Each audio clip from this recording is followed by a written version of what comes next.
This book asks the question, why does our economic system prioritize surveillance and also behavior modification? What's going on with that? What is the nature of this economic system? And her methodologies, she's a Harvard professor who spent years just going in and interviewing people who are top executives and programmers in these big tech corporations, trying to figure out what is the strategy, what's going on, how does this fit in with the bigger picture of our system. And you oftentimes hear the phrase, if it's free, then you are the product. And she actually objects to that characterization. She says, no, you are not the product. Your behavior modification and your data is the raw materials that go into the product. So the analogy here is like a mine that's mining for ore, or that's mining for oil, or just taking stuff from the earth to be used and packaged in some product that's sold to somebody. Well, your brain and your motivational structure, that's just being mined, where these companies are taking that stuff to sell to somebody your behavior modification. And part of the deal with the shift in the framing here is that these companies that are trying to get data and behavior change from you, they are completely indifferent to you as a human being.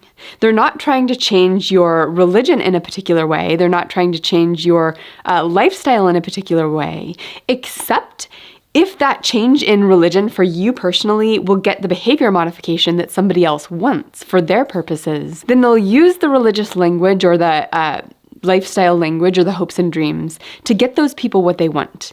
So this framing is really about the dehumanization, the fact that the treatment of people is not as people, the treatment of people is as raw materials, is as something that's not human. And she contrasts this with totalitarianism, where she says in totalitarianism, they actually want you to feel fear of them. They actually care about you getting emotionally and intellectually on board with their political agenda. Totalitarians actually have this human-to-human relationship. And it's, of course, an abusive relationship in totalitarianism. But what she says with this other thing that we're in now, which she calls instrumentarian power. She says, actually, the people who are extracting the behavior modification and the data from you, they don't actually care about you being in fear or your anxiety. It just so happens that if fear and anxiety are the most effective and optimized way of achieving what they need to get those people, the real customers, the behavior modification and the data they want, then fear will be used, anxiety will be used, but it's not really about the fear or anxiety. That's just a means to an end. I do believe, as she does, that our economic system is shifting under our feet.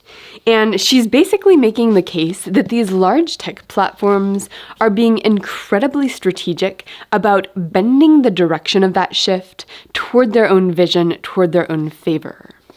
And my hope in this video is really to place this in the arc of the longer story of history, and to do that with some of the language and the framing of other books that I've covered on the channel that relate to the same topic. So where am I going? And I'll start with the long scale of history and relating her book to techno-feudalism. Then I'll look at a quote that she keeps returning to that comes from a Google economist that's talking about shutting off people's cars remotely if they don't pay their insurance. And in particular, I want to think about that quote as it relates to economic infrastructure and the infrastructure that is being built to support this new economic system we're moving into. Then we'll ask the question, if our data and behavior modification is the input to the product, what is being done to us through this economic system? Then how do economic systems shift? And this has to do with economic mythology, which is the language used by David Graeber. I did a series on this book recently. And even though she doesn't actually use the language of economic mythology, it sort of bleeds from every page that that's what she's talking about. At the core of all of her arguments is that what matters most is the economic mythology, not the technology. The paradigm shift she's trying to bring to the table is that it's actually not the technology itself that bends the direction of the economy. No, there's something more foundational than the technology, which I'm calling economic mythology with Graeber. She uses other language, but I'll go through some quotes to the book to sort of make the the argument that these two people are talking about the same thing. Then she uses the concept of the Trojan horse a lot.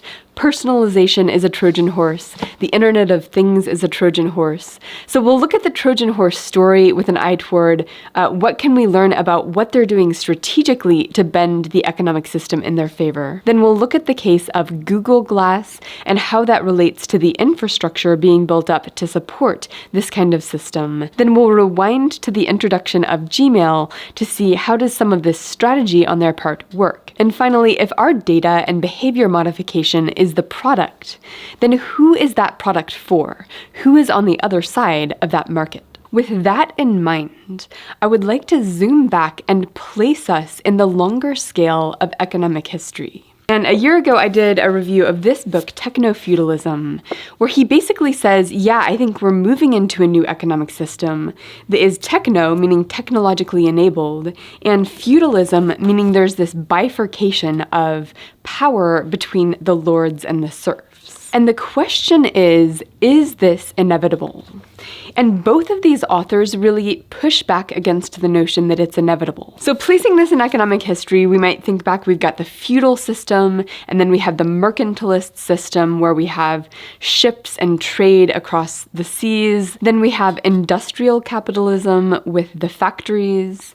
Then we have the rise of mass production, and that era came along with the rise of these corporate bureaucracies, and sometimes I'll refer to that as the technostructure, the mixture of corporate bureaucracies and government bureaucracies.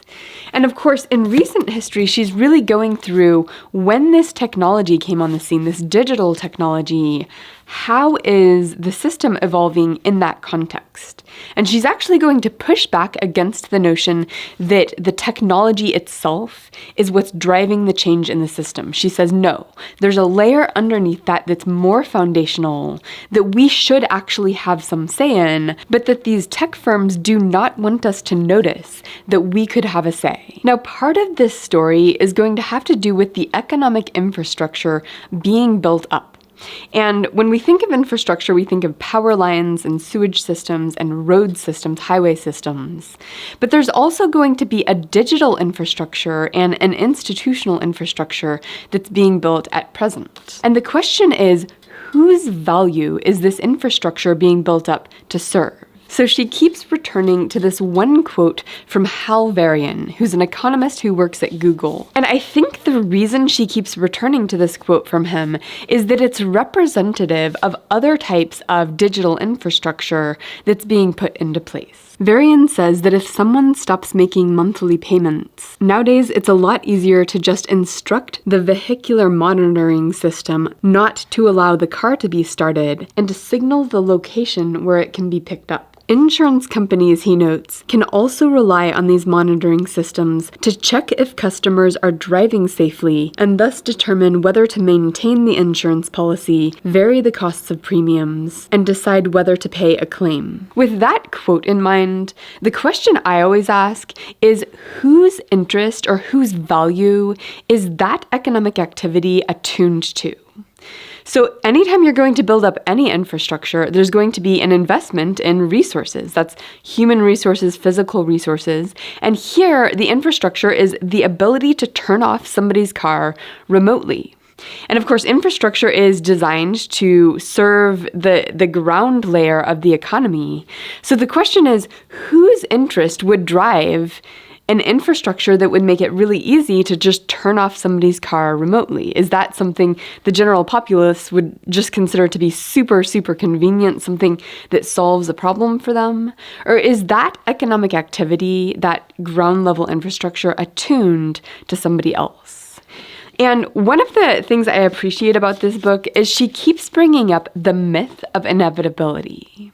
Now, she doesn't use the word myth, that's something I use on this channel, but is this inevitably the way the economy would evolve? As long as you have digital tools on the scene, of course you're going to be building up infrastructure that enables turning off somebody's car remotely.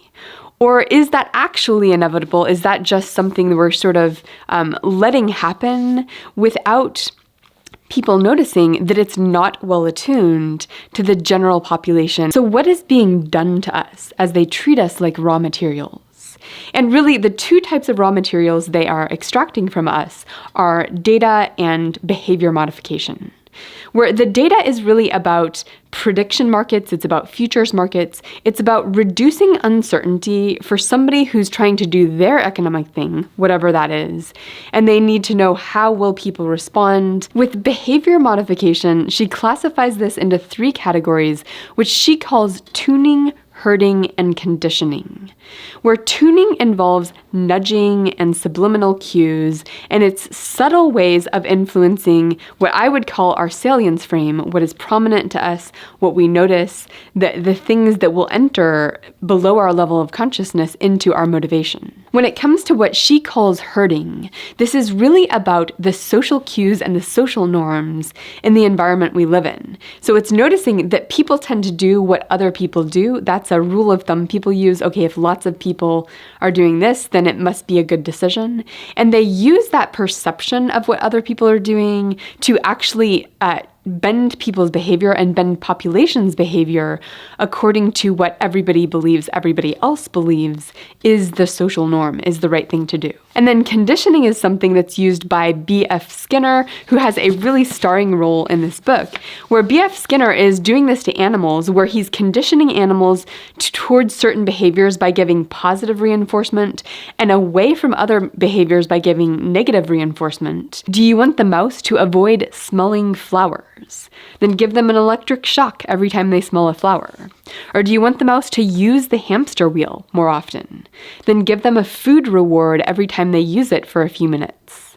Do you want the mouse addicted to the hamster wheel? Well, you can increase the chances of addiction by making the reward variable, where sometimes the mouse gets a ton of food and really delicious food, and sometimes just a little bit of food, and that variability actually is going to feed into addictive behaviors. And the idea with conditioning on these platforms is that you're doing the same thing to human beings. Now, let me give you a quote that highlights how this tuning, herding, and conditioning taps into people's vulnerabilities as these companies prepare this product for their real customer. The Facebook document details the many ways in which the corporation uses its stores of behavioral surplus to pinpoint the exact moment at which a young person needs a confidence boost, and is therefore most vulnerable to a specific configuration of advertising cues and nudges.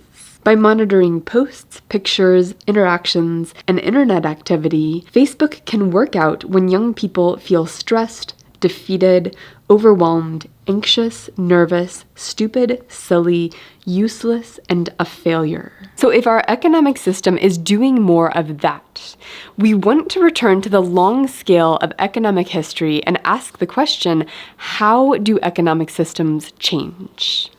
And David Graeber, I think, gets this right in his book when he basically says systems change as the economic mythology, the way people think about their system, changes. So what is economic mythology, and why is it at the heart of what she's talking about in this book? It's basically a set of anecdotes and stories and models and perspectives that shape people's understanding of how their economic system works, and ultimately that shapes the understanding of what is legitimate and illegitimate economic behavior inside that system. And in a lot of ways, this book, even though she doesn't use the word mythology, this book is about the changing nature of our economic mythology and the way these large tech platforms are actually being incredibly strategic at bending the direction of that change in the economic mythology toward their own favor. And this is why she pushes back so hard against this notion of inevitability. It's these tech platforms want everybody to think, of course, as long as technology existed like this, it's inevitable that a few large companies are going to amass power for themselves and just come in and use people and nudge people and modify people's behavior, or at least that's what they want people to think, so that people don't push back and bend the direction of the economic mythology changing towards something that's more democratically accountable. Now, if she doesn't use the language of economic mythology, how do I know that that's what she's talking about? And I really need to do a whole nother video just on economic mythology in this book, but for now, I just want to give you a taste for why what she's saying maps so well onto this concept. We remember that economic mythology captures the concepts that define what is legitimate and illegitimate economic behavior. So let me read you a quote from her on decision rights, who has a right to legitimately decide, and privacy, who gets that, who doesn't. Surveillance capitalism lays claim to these decision rights. The typical complaint is that privacy is eroded, but that is misleading. Privacy is not eroded, but redistributed, as decision rights over privacy are claimed for surveillance capital. Our legal system devotes massive energy toward coming in and protecting the rights that these companies have to keep their algorithms private. And yet there's no such efforts to protect the privacy rights of the people who are being herded, tuned, and conditioned. And this movement of privacy rights from the people to the tech platforms, that movement is a shift in the economic mythology. And let me give you a couple more quotes that I think will drive home the point that she's talking about economic mythology, even though she's using other language such as logic in action.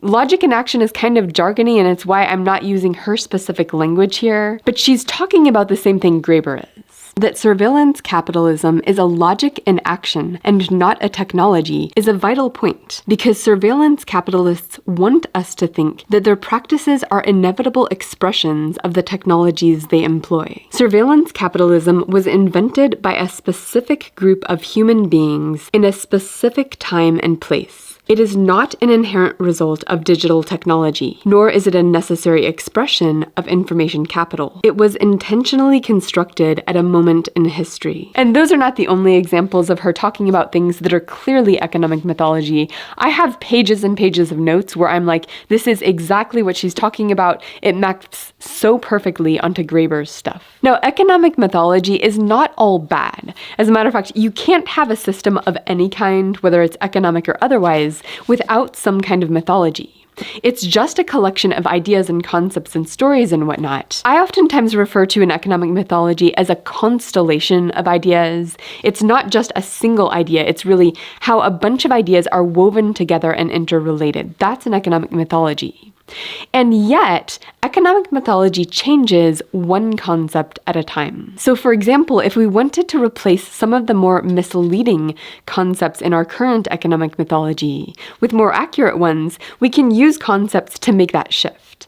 And one such concept she uses a lot in that sense is the Trojan horse. And she says, actually, personalization is the Trojan horse that is allowing these people to get away with this. Because they say, actually, we're gathering your data in order to personalize your experience. And that creates this perception that all of this infrastructure, all of the tools, all of the taking of people's data is actually attuned to people's interest. We're just trying to make the user experience as good as possible. And it creates the perception or the misperception that that's actually necessary. Do they need to be collecting as much data as they are to personalize it in a way that we would experience well?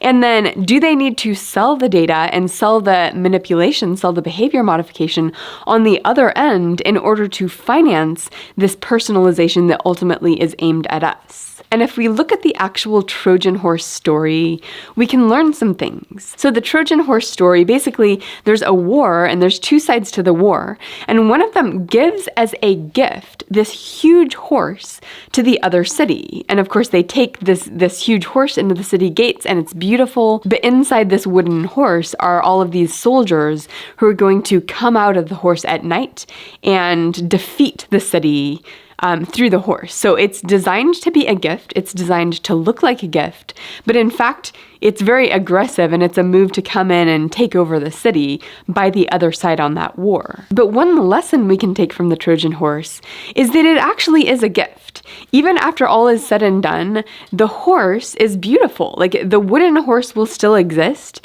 and personalization is a gift. So this is why it's so important for us to avoid either or thinking, is people can get wrapped up up in the battle, either these things are a gift to people, the gift of personalization, or they are an aggressive act by somebody who's going to come in and take territory, where that territory is your brain and your motivational behavior, either or. And people can get into these huge battles. Is it this or is it this? And in fact, it's both. It's both personalization, which is a gift, and also it's an aggressive act at the same time. Now, that was not the only time in the book when she uses the concept of the Trojan horse. She actually also uses a Trojan horse when she talks about the Internet of Things. So the Internet of Things is basically where you have your thermostat and your refrigerator and your printer and your car potentially that are attached to your phone, or that can be controlled through your phone. And of course, if you can control it through your phone, it can also be controlled remotely, as we saw in Varian's quote about the car. But let me read you a quote on the Internet of Things. Between 2012 and 2015, I interviewed 52 data scientists and specialists in the Internet of Things. They came from 19 different companies. The agreement among their responses was striking. Nearly every interviewee regarded inevitability rhetoric as a Trojan horse for powerful economic imperatives, and each one of them lamented the lack of any critical discussion of these assumptions. If Google is a search company, why is it investing in smart home devices, wearables, and self-driving cars? If Facebook is a social network, why is it developing drones and augmented reality? Why are these companies investing so much in the Internet of Things? And her answer, of course, is that Google is not a search company, and Facebook is not a social network. Their primary product is data and behavior modification, and everything she lists there, these smart home devices, the drones, the augmented reality, the wearables, all of those ramp up these companies' ability to give their real customers what they want. And it's easy to be misled about the economic role of these products. These are not just products, they're also infrastructure. And I think a case that will help us think about this is the case of Google Glass. Now, Google Glass was those glasses that had the internet sort of superimposed on whatever you were looking at. And she says about them, Google Glass was all push and no pull. In other words, it wasn't that people really, really wanted the internet over their eyes and superimposed on what they're looking at all times. That was not the industry responding to the deep needs and solving the problems of the population. That was all push. In other words, Google Glass was really attuned to the needs and desires of these companies and what they wanted. The attunement was not to the population. And yet it was a product. It was a product that was intended to build this infrastructure that would make behavior manipulation and data collection easier. For example, with Google Glass, you could see where people's eyes were pointed, which would be another data point. And of course, behavior modification, if you're nudging people toward one restaurant and away from another restaurant, you can do that with the internet that's superimposed on top of their eyes. But people weren't interested in that. So unfortunately for these companies, that product did not pick up. So that infrastructure did not get built, which goes back to this notion that it really is a balance of power between the people, attunement toward the people, economic systems that attune toward the people, and attunement toward the needs of the technostructure or the digital companies. The question is, which direction ultimately has the stronger pull? Now, if she's claiming that these companies are being highly aggressive at bending the economic mythology in their favor, the question is, why doesn't it feel like that? Why do we hardly notice this at all? And of course, her answer is that that's part of the strategy, making sure that this is happening under people's noses without them paying any attention to what's going on. That is important for what they're doing for them to succeed. They need people to not notice. And Gmail is a case in point. So the economic mythology goes like this. If we want something like Gmail, which we really value, it has a lot of population level value and productive value, then the only economic system that would give us this is an economic system where somebody is harvesting our interpersonal messages for their own use to modify our behavior or to sell whatever that data comes out of it to somebody else. This is the only system possible that would allow the economic investment in something like Gmail. So we just need to sit back and be like, okay, that trade-off is worth it to us because we value Gmail so much. Could there be an economic system that would give us something like Gmail while also having limits on the data that could be collected or could be used? used? And the answer, of course, is yes, but even thinking about that is kind of outside the Overton window, outside of acceptable discourse at the moment. And she talks about something that she calls the dispossession cycle, which is the strategic way of pushing back against people's revulsion to something when it first comes out. So I remember 2004, 2005 when Gmail came out, they had advertisements on the side of the screen that oftentimes related to the direct message that you had up on the screen. So if you were talking about getting your mom jewelry for Christmas, then you'd see these jewelry ads, which was kind of disconcerting to people. It was like, whoa, what I'm talking about with my friend is now being advertised, and it was just a little bit too in your face. So, of course, there was a rise up of people trying to push back against that, both legally and just activists doing various sorts of things. And the dispossession cycle she talks about is really the strategic way of getting people used to it. Okay, they'll move the advertisements to other places so that it's not so obvious that that's what they're doing, so it's not on the front of people's minds.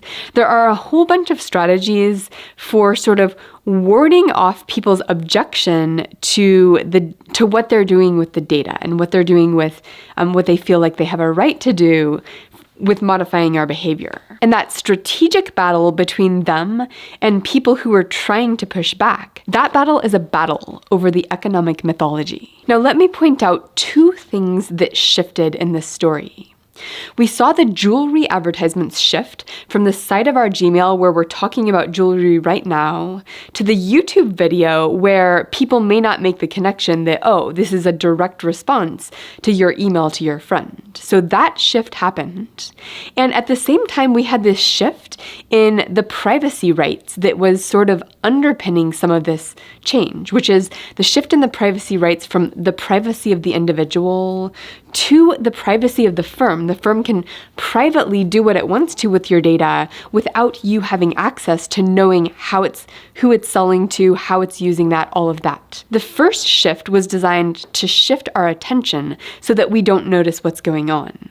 The second shift was designed to shift the economic mythology so that they have economic rights that they can build upon as they build a system that works in their favor. Now, if our data and our behavior modification is the input to the product, who is that product for? Who is on the other side of that market? And I think this was one thing I was slightly frustrated with the book, is that it felt a little bit nebulous. She never came out and said, this is who is on the other side of the market. And if I ask the question, does it matter who's on the other side of the market? I could imagine cases where it doesn't matter, but I could also imagine cases where the other side actually does matter. So there were 4 answers to this question I came up with. Who's on the other side of the market? Advertisers is one, obviously, she talks about. Along with advertising, we have propaganda. I'm not sure she mentions propaganda much or at all in the book. Then we have various types of companies, like the insurance company that would shut off your car if you didn't pay for insurance. And then we have kind of a 4th category, which is utopian visionaries who are trying to implement their vision of the society they want to live in. And she does talk a lot about B.F. Skinner and his vision for the future. As a matter of fact, she goes through this book that is his fiction book depicting how he hopes the future will turn out, his utopian vision. And it is a utopian vision where there's no more politics, there's no more disagreement over different things. Instead, you just have a group of people at the top who is cooperative and collaborative among themselves, who is modifying people's behavior in all of these ways. And Skinner is actually trying to avoid totalitarianism by coming up with this new utopian vision where technocrats at the center of the system get to nudge people's behavior according to what they think is most pro-social. So these utopian visions are trying to avoid totalitarianism, but of course they're putting forth this vision that is something that is actually way more dehumanizing than even totalitarianism. And yet, if utopian visionaries like Skinner are part of the customer base for these tech platforms, what does that look like? Is that government? Is it corporates? sector stuff is just what would that even look like? And I did not have a vision for that at all coming out of her book. So I do want to do a couple more videos on this book. I'll do one on economic mythology as she talks about it in this book, and then I'll do one on B.F. Skinner's vision and other thinkers that she talks about in the book who have this utopian vision for basically a technocratic elite nudging everybody's behavior into an optimal society. And then I also probably need to do a video asking the question, is behavioral economics the economic foundation of techno-feudalism? Because she does mention how behavioral economics is absolutely part of what's going on here. And I teach behavioral economics. It's one of my favorite things to teach, actually, and one of the ways that I've developed my own thinking. So I want to lay out what is my thinking around that topic.